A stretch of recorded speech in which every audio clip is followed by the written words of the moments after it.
E aí galera, então beleza? Iniciando aqui mesmo no novo vídeo. E bem, hoje vamos falar um pouquinho de travas de região e um pouquinho de retrocompatibilidade nos videogames da Nintendo.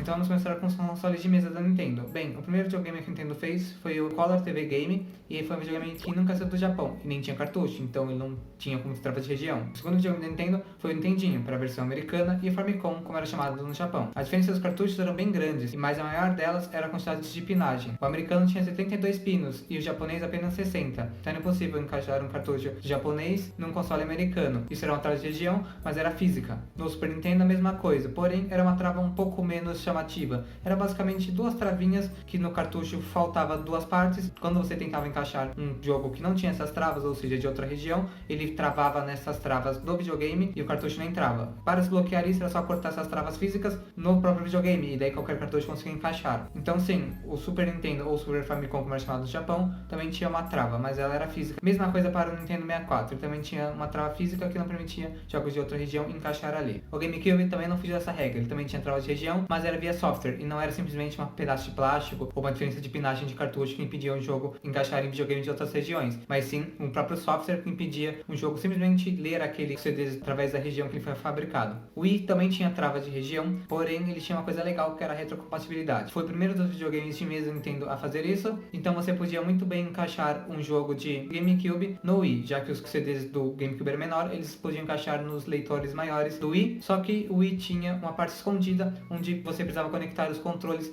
do próprio GameCube para funcionar no Wii. Sem eles você não conseguia controlar o jogo, já que eles não eram compatíveis com os controles do próprio Wii. O Wii U também tinha trava de região, também por software, mas você conseguia jogar jogos de Wii nele. Com um jogo de Wii você podia jogar no Wii U, porém você precisava dos Wii Remotes. Inclusive é engraçado, porque a sensor bar que era necessária para o Wii Remote conectar e funcionar, vem no próprio Wii U. Isso aqui é uma sensor bar que veio no próprio Wii U, e ele serve somente para retrocompatibilidade com os jogos do Wii, através de um controle que precisa também ser do Wii. Já o Switch, o último videogame da Nintendo, não tem nenhum tipo de trava, nem software, muito menos física para jogos de qualquer região. Então você pode jogar jogos de qualquer região no Switch, porém não tem nenhum tipo de retrocompatibilidade com jogos do Wii U, até porque não tem um leitor de CD, então é meio lógico que isso ia acontecer. E também o formato do cartucho dele é bem diferente do 3DS, afinal o Switch é um videogame híbrido, então você pode falar que ele está na linha do portátil ou na linha de consoles de mesa. De qualquer modo, vamos para os consoles portáteis da Nintendo agora. O primeiro deles foi o Game Watch. Era uma linha de videogame que não tinha cartucho, então não tem como ter trava de região. Os Game Watches foram projetados por Yokoi, a mesma pessoa que criou o famosíssimo Game Boy e o não tão sucesso assim Virtual Boy, mas isso eu contei em outro vídeo que está aqui em cima. Bem, voltando aqui, o próximo videogame é justamente o Game Boy. O Game Boy não tinha trava de região nenhuma, você podia jogar com cartucho de qualquer região que ele iria funcionar perfeitamente. A mesma coisa para o Game Boy Color. O legal do Game Boy Color é a retrocompatibilidade, já que realmente todos os jogos de Game Boy funcionam no Game Boy Color, adicionando uma paleta mais simples de cores quase que aleatórias que você podia escolher selecionando certo tipo de botões, e umas paletas específicas seriam selecionadas, assim substituindo os tons de verde originais para cores pré-determinadas em cada paleta. Porém, o esquema de cor dos cartuchos era bem importante para isso. Os cartuchos cinzas, igual esse aqui, eram jogos que foram feitos para o Game Boy,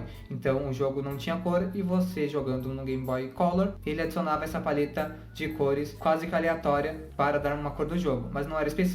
Porém, os cartuchos pretos foram feitos para o Game Boy Color, então ele tinha as paletas perfeitinhas e todo o jogo colorido perfeitamente, sem ser essa paleta aleatória que eu comentei. Porém, esses cartuchos pretos também funcionavam no Game Boy original, mas obviamente sem as cores. Mas os cartuchos transparentes e transparentes coloridos foram feitos exclusivamente para o Game Boy Color. E ele não funcionava somente cor. O Game Boy Color na verdade era muito mais forte que o Game Boy original. Então esses cartuchos coloridos e coloridos transparentes não funcionavam no Game Boy original, já que os jogos exigiam muito mais potência do videogame que o Game Boy não podia oferecer. O Virtual Boy também não tinha trava de região, mas realmente quem liga para ele? E muito menos algum tipo de retrocompatibilidade, afinal ele era um ponto fora da curva. Já os Game Boys Advanced também eram sem trava de região. E também tinha retrocompatibilidade com os Game Boy. Tanto o Game Boy clássico quanto o Game Boy Color funcionavam no Game Boy Advanced. Já a linha do DS original, DS Fat e DS Lite não tinham trava de região, mas o DSi já tinha trava de região sim. As travas eram feitas por jogos por download, então cartuchos você poderia comprar de qualquer região, mas quando for sem baixar, só podiam comprar nas lojas do lugar onde o videogame é. Os japoneses, você só podia comprar jogos digitais das lojas lojas japonesas, e os americanos dos americanos e os europeus dos europeus. Enfim, somente trava de região, mas para jogos via download. O legal é que os dois primeiros modelos do DS, tanto que nós chamamos de Fat quanto Lite, tinham retrocompatibilidade com o videogame anterior da Nintendo, que era o Game Boy Advance, através de um slot embaixo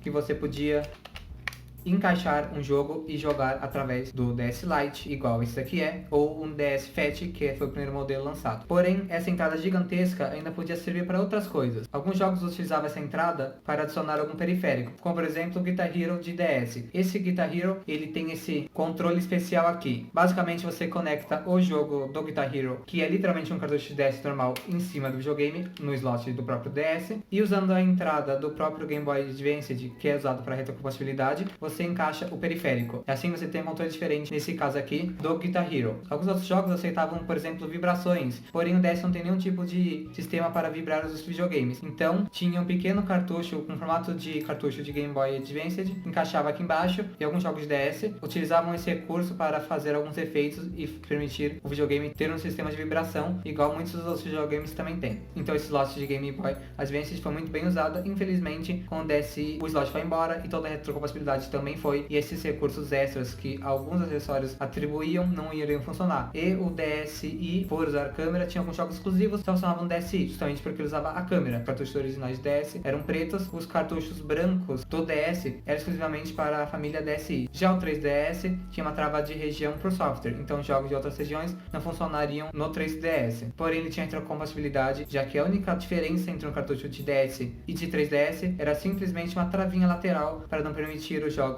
3DS encaixar no slot de DS. Afinal, o DS é muito diferente do 3DS e muito mais fraco. Então, nem se você tirar essa trava ele vai funcionar. Isso era uma segurança para você não comprar um jogo de 3DS, pensar que é igual um de DS e encaixar o jogo no rodar, porque ele não tem capacidade para isso. Então, uma pequena trava de plástico foi feita para simplesmente não deixar ele entrar. Não uma trava física, porque o DS realmente não iria rodar um jogo mais moderno e muito mais potente. Era somente para você não se perder na hora de comprar um jogo. Uma curiosidade é que um dos únicos jogos que tinham região free era um jogo chamado Guide Louvre. Esse jogo de 3DS funcionava com videogames de qualquer região, seja japonês, americano. Era basicamente o único jogo ou software que funcionava sem trava de região. Foi um jogo feito justamente para você ir visitar um museu e usar um 3DS, que normalmente o próprio museu oferecia, para se guiar e saber mais informações sobre as obras. É isso aí, eu acho que eu consegui abordar bem esse tema. Muito obrigado por ter visto esse vídeo até o final. Deixa o like, compartilha e se inscreva nesse canal. Nos vemos no próximo vídeo aqui no canal de Nintendo e falou!